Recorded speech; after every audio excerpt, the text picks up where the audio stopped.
សួស្តីកូនជាទីស្រឡាញ់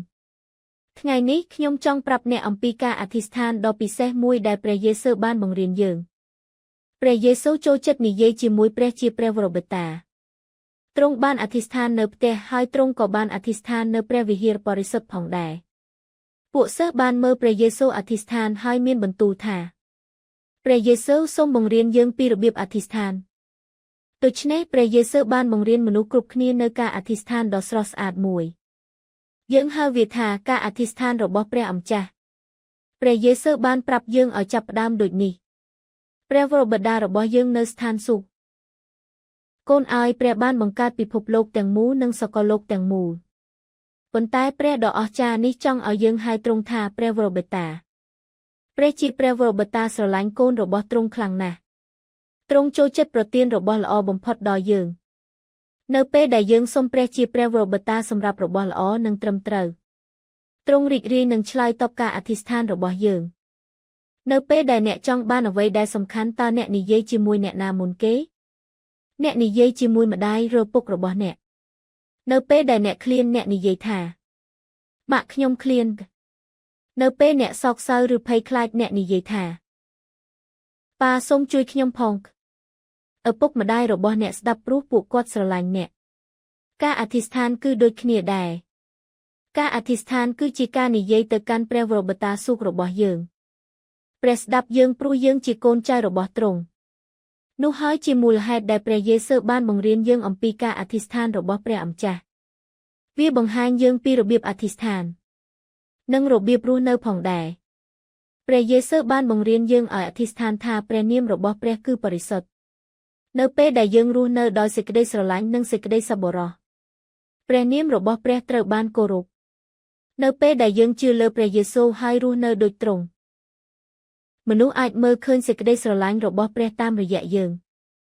នោះហើយជាមូលហេតុដែលយើងសរសើរដំកើងព្រះដោយពាក្យសម្ដីរបស់យើង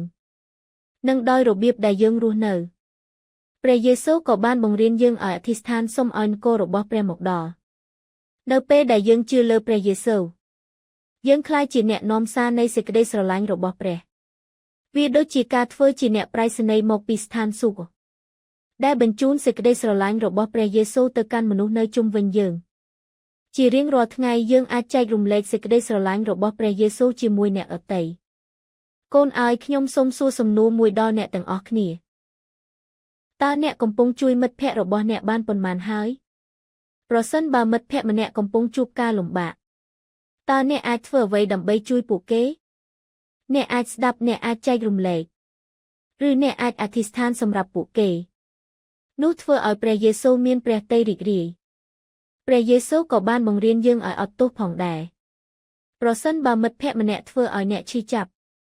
យើងអត់ទោសឲ្យពួកគេដោយសេចក្តីស្រឡាញ់របស់ព្រះយេស៊ូវ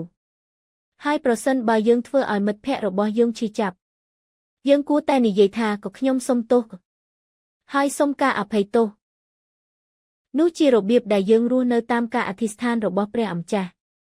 ព្រះយេស៊ូវបានបង្រៀនយើងឲ្យអធិស្ឋានសម្រាប់តម្រូវការប្រចាំថ្ងៃរបស់យើងដូចជាឪពុកម្ដាយផ្ដល់អាហារដល់កូនរបស់ពួកគេជារៀងរាល់ថ្ងៃព្រះប្រទានអ្វីដែលយើងត្រូវការជារៀងរាល់ថ្ងៃដូច្នេះយើងទុកចិត្តលើទ្រង់ហើយអធិស្ឋានថាសូមប្រទាននំប៉័ងប្រចាំថ្ងៃរបស់យើងនៅថ្ងៃនេះ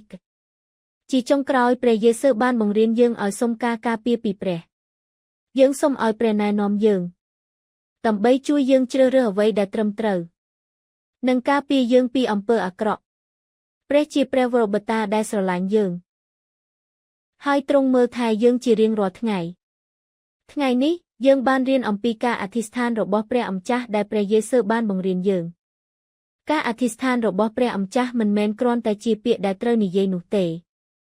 វាគឺជាការអធិស្ឋានដែលបង្រៀនយើងពីរបៀបអធិស្ឋាននិងរបៀបរស់នៅចាប់ពីថ្ងៃនេះទៅចូលយើងចងចាំការអធិស្ឋានរបស់ព្រះអម្ចាស់ចូលយើងអធិស្ឋានវាជារៀងរាល់ថ្ងៃហើយចូលយើងរស់នៅតាមរបៀបដែលព្រះយេស៊ូវបានបង្រៀនយើងឲ្យរស់នៅអ្នកអាចធ្វើបែបនោះបានមែនទេឥឡូវនេះកូនឲ្យចូលយើងអធិស្ឋានការអធិស្ឋានរបស់ព្រះអម្ចាស់ជាមួយគ្នាដូចដែលព្រះយេស៊ូវបានបង្រៀនយើងព្រះវរបិតានៃយើងដែលគង់នៅស្ថានសួគ៌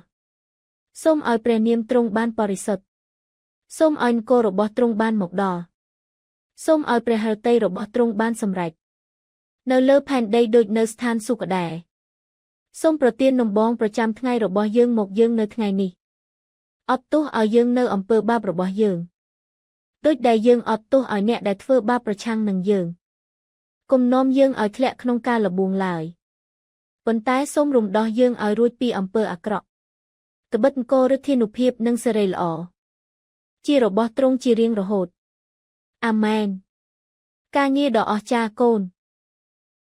ចូលចងចាំថាអ្នកគឺជាកូនដ៏មានតម្លៃរបស់ព្រះហើយអ្នកអាចរស់នៅតាមការអធិស្ឋាននេះជារៀងរាល់ថ្ងៃជួបគ្នាពេលក្រោយ